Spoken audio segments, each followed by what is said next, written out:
Tagore children academy senior secondary school Surajgarh जूनियरों की online classes में आपका स्वागत है। आज इस वीडियो के माध्यम से बिंदु पद की एक्सरसाइज 10.2 के कुछ क्वेश्चंस को हल करेंगे। तो अतः उनको सरलतम रूप से सीखने के लिए इस वीडियो को अंत तक देखें। तो देखिए, यहाँ क्वेश्चन नंबर 4 की बातें करें। क्वेश्चन नंबर 4, तो उस क्वेश्चन नंबर 4 में कह रहा है कि सिद्ध करो कि त्रिभुज की दो माध्यिकाओं का योग तीसरी माध्यिका से बड़ा होता है। तो यहाँ क्या है दिया हुआ आपको, जैसे ये है कि त्रिभुज ए बी सी और जिसकी माध्यिकाएं ए डी बी ई और सी एफ, ये सारी माध्यिकाएं और परस्पर जी पर प्रतिच्छेद कर रही, सभी माध्यिकाएं एक दूसरे को जी पर प्रतिच्छेद करें। तो देखिए यहाँ क्या दिया हुआ है, क्योंकि आपको इन क्वेश्चंस को प्रमेय के अनुसार हल करना, तो यहाँ पर दिया है आपको त्रिभुज ए बी सी में ए डी बी ई व सी एफ माध्यिकाएं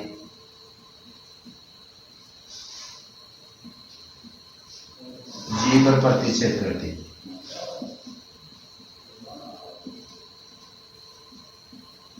ये आपको दिया हुआ है। यहाँ सिद्ध करना है कि दो माध्यिकाओं का योग जो है, जैसे देखिए माध्यिका ए डी और बी ई को ले लें,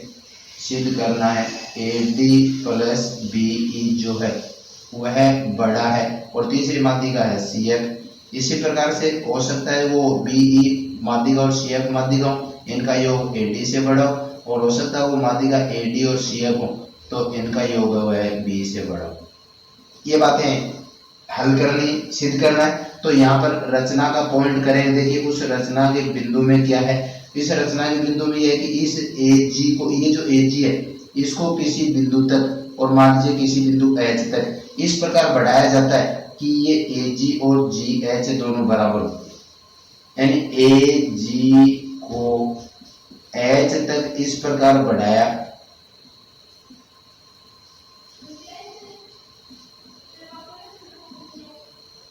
कि ए जी बराबर जी एच, और फिर इस बी एच को और सी एच को मिलाया जाता है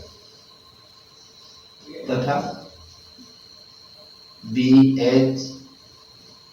और सी एच को मिलाया। इस प्रकार ये रचना का पॉइंट हुआ। अब यहां देखिए इसके लिए उपपत्ति यानी उसको कैसे हल करेंगे, तो यहां देखिए उस उपपत्ति के दौरान क्या है, यहाँ त्रिभुज ए बी एच जो है, त्रिभुज ए बी एच में, और यहाँ त्रिभुज ए बी एच में देखिए एफ जो है वह ए बी का मध्य बिंदु है, जी है वह इस ए एच का मध्य बिंदु है, एफ ए बी तथा जी जो है वह ए एच का मध्य बिंदु है।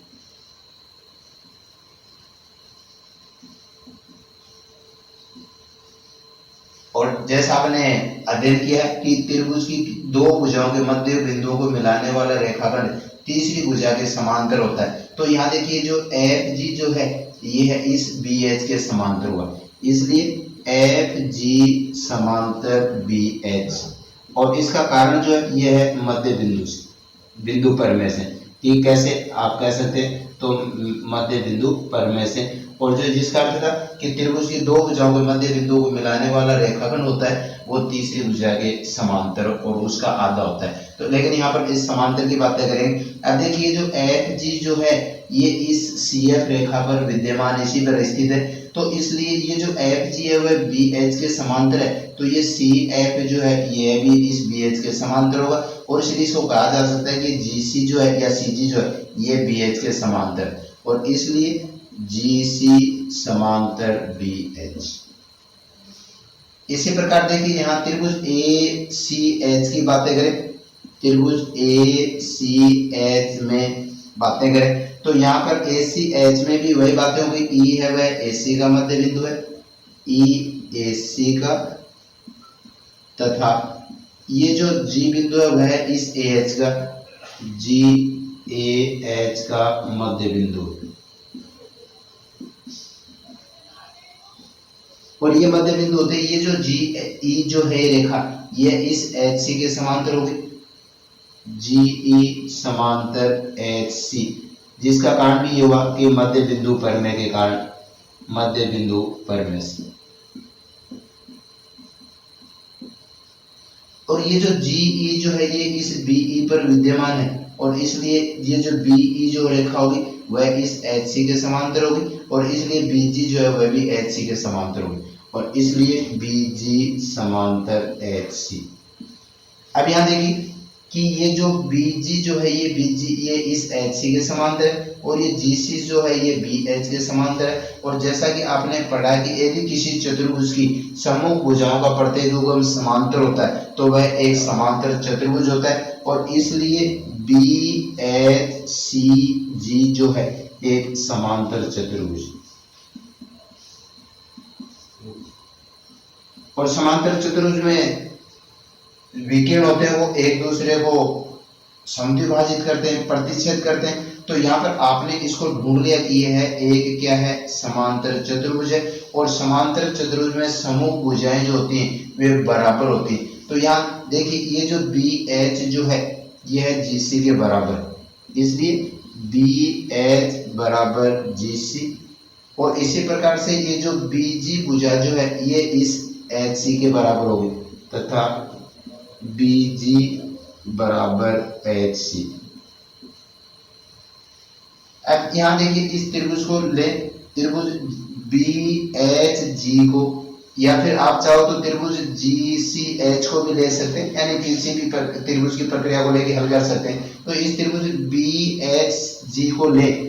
त्रिभुज बी एच जी में, और जैसा आपने पढ़ा था कि त्रिभुज की दो भुजाओं का जो योग होता है वह तीसरी भुजा से बड़ा होता है। तो यहाँ देखिए इस बी जी का और इस जो जी एच का योग है, आप कह सकते हैं कि बी एच से बड़ा है, या आप कह सकते हैं कि बी जी और इस जी एच का जो जोड़ है, बी एच का योग है वह इस जी एच से बड़ा है। तो यहाँ किसी भी दो भुजाओं को लेके आप इसको हल कर सकते हैं। यहाँ देखिए त्रिभुज बी एच जी में, और जैसा कि आप पढ़ चुके हैं कि दो भुजाओं का जो योग होता है वह तीसरी भुजा से क्या होता है, बड़ा होता है। तो यहाँ ये जो बी जी और जी एच जो है, बी जी प्लस जी एच जो है ये बड़ा है बी एच से। ये बी जी भुजा प्लस ये जी एच भुजा, इन दोनों का योग इस बी एच से बड़ा है। तो यहाँ देखिए ये जो जी एच जो भुजा है, आपने रचना में क्या था कि इस एच जी को उतना बढ़ाया, क्योंकि बी जी एच जो है वह एच जी के बराबर है, तथा बी एच जो है यह जी सी के बराबर, ये इसके बराबर। तो यहाँ पर इनको परिवर्तित करें तो बी जी प्लस जी एच जो है वह एच जी के बराबर है, एच जी बड़ा है, और बी एच जो है वह जी सी के बराबर है या सी जी के बराबर है, जी सी। यहाँ इसके दोनों पक्षों, क्योंकि यहाँ पर जो ये जो माध्यिका जो है ये इसका 2/3 भाग होती है, इसलिए 2/3 से गुणा करें तो यहाँ देखिए बीजी जो है, जो कि बीजी जो है ये है 2/3 बीई। इसी प्रकार से जो एजी जो है, एजी 2/3 एडी, और इसी प्रकार से सीजी या जीसी कहें, सीजी या जीसी ये बराबर है 2/3 CF। तो यहाँ इसको देखिए बीजी जो 2/3 बी कहें तो 2/3 बीई प्लस 2/3 एडी बड़ा है 2/3 CF, और यहाँ इसमें से 2/3 कॉमन लें तो 2/3 कॉमन लेने पर बीई प्लस एडी बड़ा है 2/3 CF से, और इस प्रकार दोनों पक्षों में 2/3 का भाग दें तो बीई प्लस एडी जो है बड़ा है CF से। तो इस प्रकार आपने यहाँ इसको सिद्ध कर लिया कि त्रिभुज की दो माध्यिकाओं का योग जो है, जैसे यहाँ पर बीई और एडी या एडी और बी दोनों माध्यिका जो है इनका योग है वह तीसरी माध्यिका यानी CF से बड़ा है। और इसी प्रकार जैसे भी आपने इस माध्यिका को एडी को आगे बढ़ाया, इसी प्रकार माध्यिका बी को बढ़ाते हुए या फिर माध्यिका CF को बढ़ाते हुए शेष जो दो बातें और थी आपके पास, यानी जैसे A D plus B E बड़ा सी एफ, इसको तो आपने हल कर लिया। फिर B E plus C F जो वो ए डी से बड़ा था, या फिर A D plus C F वो बी से बड़ा था, उसको भी हल किया जा सकता है। तो यहाँ पे देखिए क्वेश्चन नंबर 4 जो था, इसकी जो प्रक्रिया थी वो थी कि सिद्ध करना था आपको कि दो माध्यिकाओं का योग जो है वह तीसरी माध्यिका से क्या है, बड़ा होता है। तो इस प्रकार इसको हल किया जा सकता है। ये था क्वेश्चन नंबर 4। क्वेश्चन नंबर 5 देखिए क्या कह रहा है कि आपको दिया हुआ है कोई त्रिभुज, जैसे त्रिभुज ए बी सी दिया हुआ, ए बी सी, और इसकी कह रहा है कि माध्यिकाएं जो हैं वे ए डी बी ई व सी एफ जो है, ये माध्यिकाएं कह रहा है कि जी पर प्रतिच्छेद करती। तो कह रहा है कि सिद्ध करो कि 4 into A D plus B E plus C F जो है ये मान बड़ा है, और वो कह रहा है कि 3 into A B plus B C plus A C. ये बात आपको सिद्ध करनी है। क्या दिया हुआ है, देखिए यहाँ पर वही बात है, ये आपको सिद्ध करना है। दिया हुआ था त्रिभुज ए बी सी जो है इसकी माध्यिकाएं ए डी बी ई और सी एफ जी पर प्रतिच्छेद करें। तो कह रहा है कि ये सिद्ध है, इसको करिए। तो इसमें जो बातें हैं, जो जैसा आपने अध्ययन कर लिया था क्वेश्चन नंबर 2 के दौरान, तो यहाँ देखिए ये जो जी है ये इस माध्यिका को 2:1 में बांटता है, जिसको केंद्र कहा जाता है। तो यहाँ पर उपपत्ति जो है,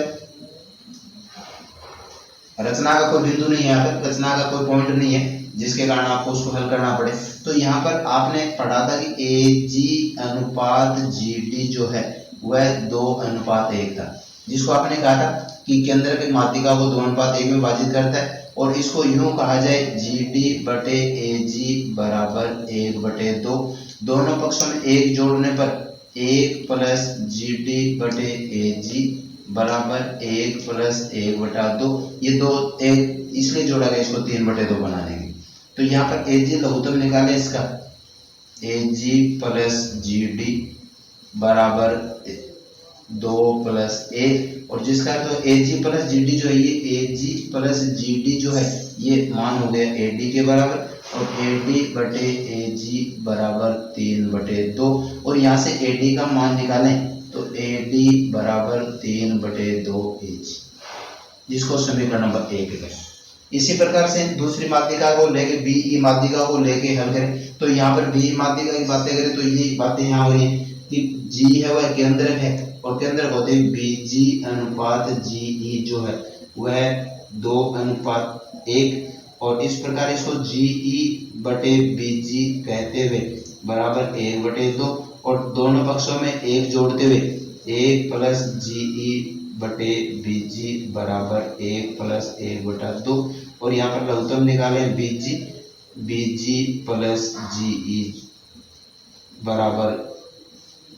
2 प्लस 1, और बी जी प्लस जी जो है बी जी प्लस जी जो माध्यिका बी के बराबर हुआ बी ई बटे बी जी बराबर 3/2, और यहाँ उसी प्रकार से बी ई का मान निकालें तो बराबर 3/2 बी जी, जिसको समीकरण नंबर 2 गए। इसी प्रकार से आप माध्यिका सी एफ के लिए हल करें इसी प्रकार, तो वह जो मान होगा सी एफ का, देखिए यहाँ पर सी एफ जो है उसका मान हो गया 3/2 सी जी, बिल्कुल जैसे आपने अभी ए जी और जी डी को लेकर 2:1 हल किया, इसी प्रकार बी जी और जी को लेकर आपने 2:1 लेकर के इसको हल किया। इसी प्रकार से सी एफ का जो मान होगा वह 3/2 सी जी के बराबर होगा। तो यहाँ देखिए आपसे कह रहा है कि A D plus B E plus C F, तो यहाँ पर सबसे पहले इस ए डी को और बी को दोनों को जोड़े। तो देखिए यहाँ पर समीकरण नंबर 1 और 2 से,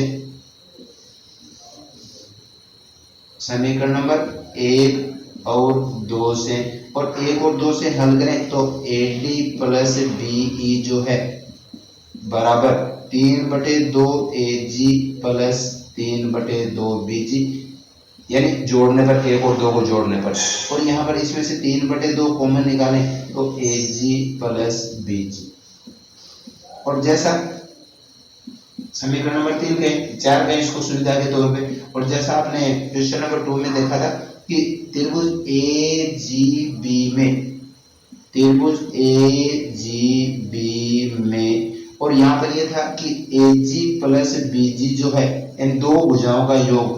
ए जी प्लस बी जी जो है वो बड़ा है ए बी से, और यहाँ पर उसको 3/2 से गुणा करते हुए 3/2 ए जी प्लस बी जी बड़ा है 3/2 ए बी से। और इसको समीकरण नंबर 5 के अगर 4 और 5 का प्रयोग करें तो यहाँ देखिए 3/2 ए जी प्लस बी जी का मान जो है वो ए डी प्लस बी के बराबर है, और इसलिए ए डी समीकरण नंबर 4 और 5 से A D plus B E जो है वह बड़ा है 3/2 ए बी से। इस प्रकार आप दो माध्यिकाओं को लेते हुए यानी बीई और सीएफ माध्यिकाओं को लेते हुए हल करें, बिल्कुल इसी प्रक्रिया के अनुसार इसको हल करें। तो इसी प्रकार बीई प्लस सी एफ का जो मान होगा वह बड़ा होगा 3/2 बीसी से, जिसको समीकरण नंबर 7 कहा जा रहा है। और इसी प्रकार जो यदि आप इस एडी को और सी एफ को लेते हुए हल करें तो एडी प्लस सी एफ जो है ये है बड़ा है 3/2 एसी से, समीकरण नंबर 8। एंड इस तरह से आपने जैसे अभी एडी प्लस बीई को हल किया कि उसका मान जो आ रहा है वह 3/2 एबी से बड़ा है, तो इसी प्रकार से बीई और सीएफ माध्यिकाओं को लेके हल किया जाए तो आपको ये मिलेगा कि बीई प्लस सीएफ का जो मान है बड़ा 3/2 बीसी से। और इसी प्रकार से समीकरण नंबर 1 और 3 यानी एडी और सीएफ को जोड़ें तो मिलेगा आपको 3/2 एसी से बड़ा है। और यहाँ समीकरण नंबर 6, 7, 8 जो मिले आपको, इन 6, 7, 8 को जोड़ने पर तीनों को, समीकरण नंबर 6, 7 और 8 को जोड़ने पर, और देखिए इनको जोड़ेंगे तो यहाँ पर बाएं पक्ष से जुड़े तो एडी प्लस का अर्थ हो गया 2AD प्लस, इसी प्रकार से बीई प्लस बीई जो है ये हो गया 2BE के बराबर, और इसी प्रकार से CF प्लस CF हो गया 2CF बड़ा है 3/2 AB plus 3/2 BC plus 3/2 AC। बाएं पक्ष में जुड़ रहा है, दाएं पक्ष में जुड़ रहा है। यहाँ पर इसमें से दो कॉमन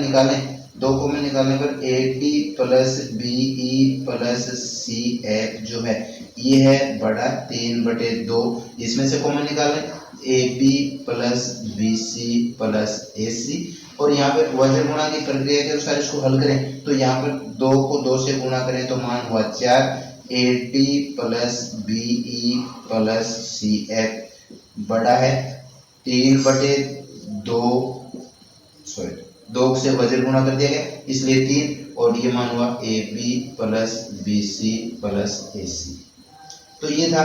कि यदि किसी त्रिभुज की तीनों माध्यिकाएं एक दूसरे को जी बिंदु पर प्रतिच्छेद करें तो कह रहा है कि सिद्ध करो कि AD plus BE plus CF का जो 4 गुना है वह AB plus BC plus AC के 3 गुने से बड़ा होता है। तो इसके लिए AD प्लस BE जो प्रक्रिया पीछे क्वेश्चन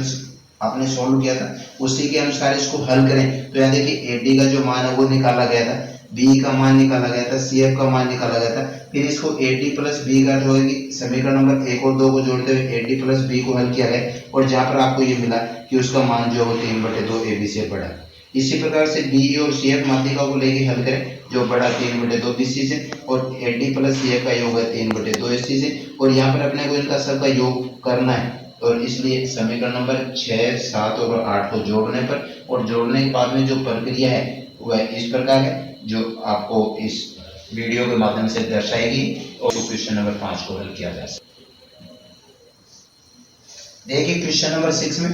कह रहा है कि आपको दिया हुआ है कि कोई त्रिभुज है, जैसे ये त्रिभुज है ABC, और ये कह रहा है कि इसका जो लंब केंद्र है, और लंब केंद्र के बारे में आपने अध्ययन किया था कि ये कोई त्रिभुज है, इस त्रिभुज की जैसे इस शीर्ष से ABC कोई त्रिभुज है, इस शीर्ष से यहाँ इसके ऊपर लंब डालें, ये लंब डाला जाए, यहाँ से इसके ऊपर लंब डाला जाए, ये लंब हुआ, और यहाँ से इसके ऊपर भुजा भुजा पे लंब डाले, ये लंब, और ये तीनों के तीनों लंब जहाँ पर मिलते हैं ये कह रहा था उसका लंब केंद्र। तो यहाँ देखिए कह रहा है कि कोई त्रिभुज है ए बी सी उसका कह रहा है कि लंब के अंदर है वो पी है। तो यहाँ देखिए इसका लंब के अंदर का अर्थ हो गया कि यहाँ से इसके ऊपर लंब डाला गया है, जैसे ये एडी लंब डाला गया है, यहाँ से इसका जो भुजाएं से इसके ऊपर ये लंब डाला गया है और यहाँ इसके ऊपर ये लंब डाला। तो और जो कह रहा है कि पी पर प्रतिशत यानी पी है वो लंब के अंदर है, तो आपको ये सिद्ध करना है क्या ये पी बिंदु जो है, ये पी बिंदु ये कह रहा है कि इस पी बी सी जो त्रिभुज है इसका भी कह रहा है कि लंब के अंदर हो। तो यहाँ पे दिया हुआ है तो किसका, ए बी सी का, और सिद्ध कर सी का जो लंब के अंदर है वह है पी है। तो आपको सिद्ध करना है कि ये त्रिभुज पी बी सी जो है इसका लंब के अंदर है वह कह रहा है कि ए। तो यहाँ देखिए आपको दिया है त्रिभुज ए बी सी का जो लंब के अंदर है, लंब के अंदर वह पी है। सिद्ध करना है आपको कि ए जो है ये है त्रिभुज पी बी सी का लंब के अंदर, ये बात आपको सिद्ध करनी है। उपपत्ति के पद में देखिए ये जो ए डी जो है, जो कि ए डी जो है वह बी सी पर लंब, क्योंकि शीर्ष लंब है, शीर्ष से डाला गया लंब है, तो इसका अर्थ होगी ये जो ए डी जो है ये बी सी पर लंब है। इसको तो एकदम सीधे तरीके पे ढूंढा जा सकता है कि ये इसका लंब है वो ए बिंदु पर, यानी इसको यूं भी कह सकते हैं कि जो बी सी जो है यह ए डी पर लंब या ए डी जो है वह बी सी पर लंब है। और इसी प्रकार से यहाँ देखिए इसको हल करें तो यहाँ बी ई जो है वह ए सी पर लंब, और इसका अर्थ हुआ ये बीपी जो था ये लंब के अंदर होने का अर्थ हो गया कि इसके ऊपर लंब है। तो इसको आप यूं भी कह सकते हैं कि ये जो ए सी जो है यह इस बीपी पर भी लंब है, और इसलिए ए सी जो है वह इस पीबी पर लंब। कहने का अर्थ हुआ ये बीई जो है वह ए सी पर लंब है, तो इसका अर्थ हो गया कि जो बीपी जो है ये भी ए सी पर क्या है, लंब है, या यूं कहें कि ए सी जो है वह इस पीबी पर लंब। और इसी प्रकार से यहां से तो ये जो सी एफ जो है वह ए बी पर लंब है, जो कि सी एफ जो है वह ए बी पर लंब है, और इसका अर्थ होगा कि ये जो ए बी जो है वह सी एफ पर भी लंब है, और इसलिए ये जो ए बी जो है यह सी पी पर भी लंब है, और इसलिए ए बी जो है वह लंब है सी पी पर। तो यहाँ देखिए इस सी पी जो है इसके ऊपर जो लंब है वह ए पी है, यानी यहाँ ए बिंदु से मिल रहा है। और इसी प्रकार से यहाँ भी आपने ढूंढा कि ये जो ए सी जो है वह इस पी बी पर भी लंब है, और इस प्रकार आपने ढूंढा था कि जो ए डी जो कहें या जो ए पी कहें ये कह रहा है कि इस बी सी पर लंब है। और यहाँ देखिए तीनों के तीनों जो लंब हैं वो कहाँ मिलते हैं, ए बिंदु पर, और इस प्रकार इसको कहा जा सकता है कि अतः ए जो है वह त्रिभुज ए बी सी का परिकेंद्र है। और इस प्रकार क्वेश्चन नंबर 6 को हल किया जा सकता है।